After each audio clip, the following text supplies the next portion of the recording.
Good afternoon.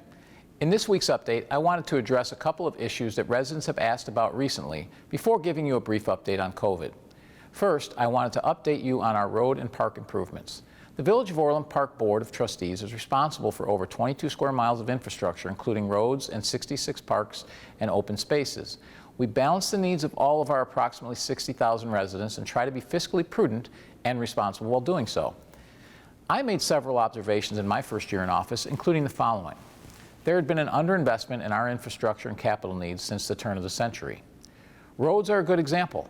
Our recent study in 2018 showed that 40% of our roads were in poor condition. Parks are another good example. We did no major park renovations in 2009, 2010, 2011, 2013, 14, or 2015.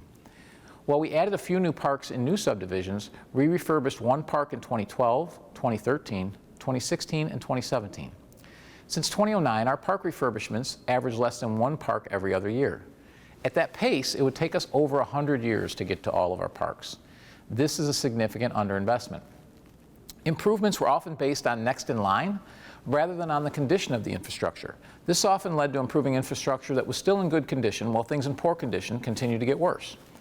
In some cases, parks in particular, we were lacking independent assessments on the condition of our infrastructure.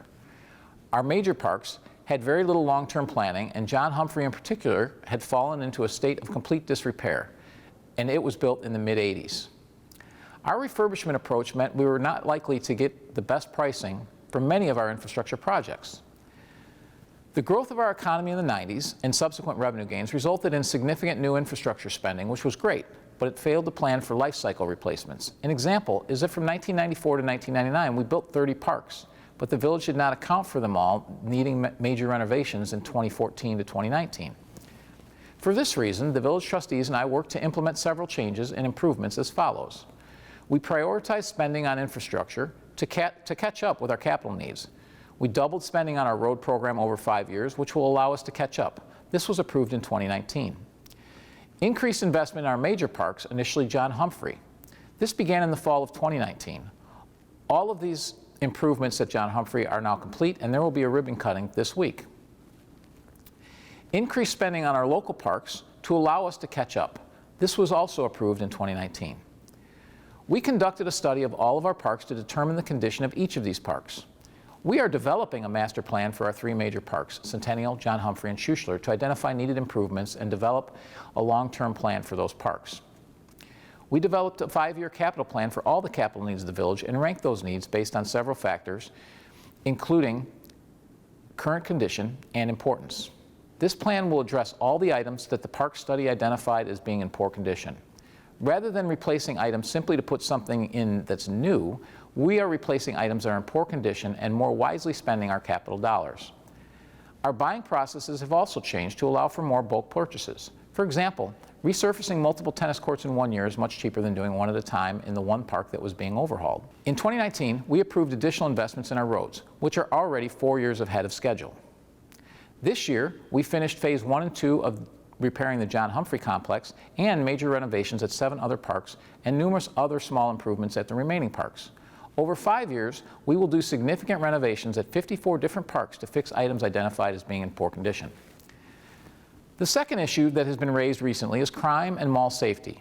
As you are aware, the region has seen several nights of rioting and looting. To date, our proactive approach has prevented issues here in Orland Park. Of course, many of our neighboring communities and certainly Chicago have not fared as well. With many of the region's shopping areas damaged or still closed, Orland Park has become even more of a regional draw than it was previously. This is good for Orland Park, as almost all of the visitors to Orland Park are here to shop, dine, and play. Our businesses and residents benefit from the economic boost from these activities. It is what allows us to offer the services that we do. Of course, the fact that we are open has the potential to attract those that want to commit crimes, such as theft.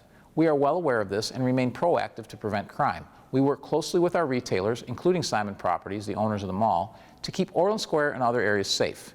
The Village of Orland Park and its police department do an outstanding job of keeping these areas safe.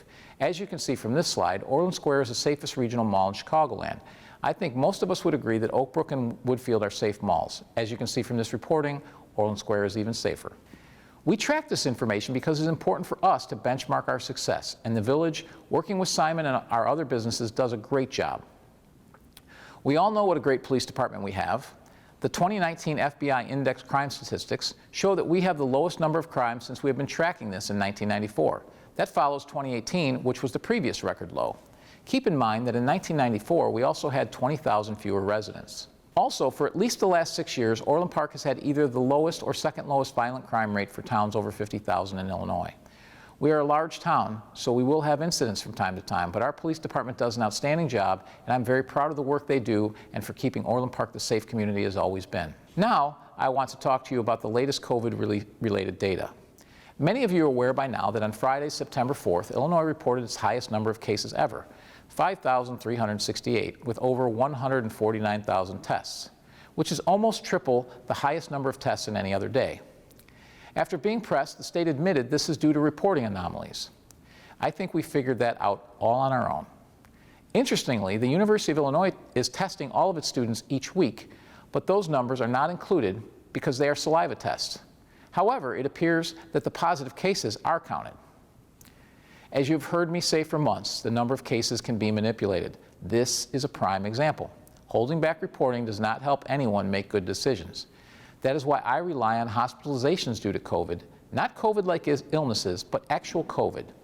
This data only lags 2 to 3 days and is accurate because we know if a person is admitted to the hospital and if they test positive for COVID. This number has been flat for months and is minimal compared to what it was when the healthcare system was threatened back in late April.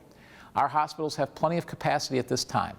The goal of shutting down was to protect the healthcare system, which we have done. Here in Orland Park, we adopted our plan on July 6th and went into our final phase on July 20th and are fully open.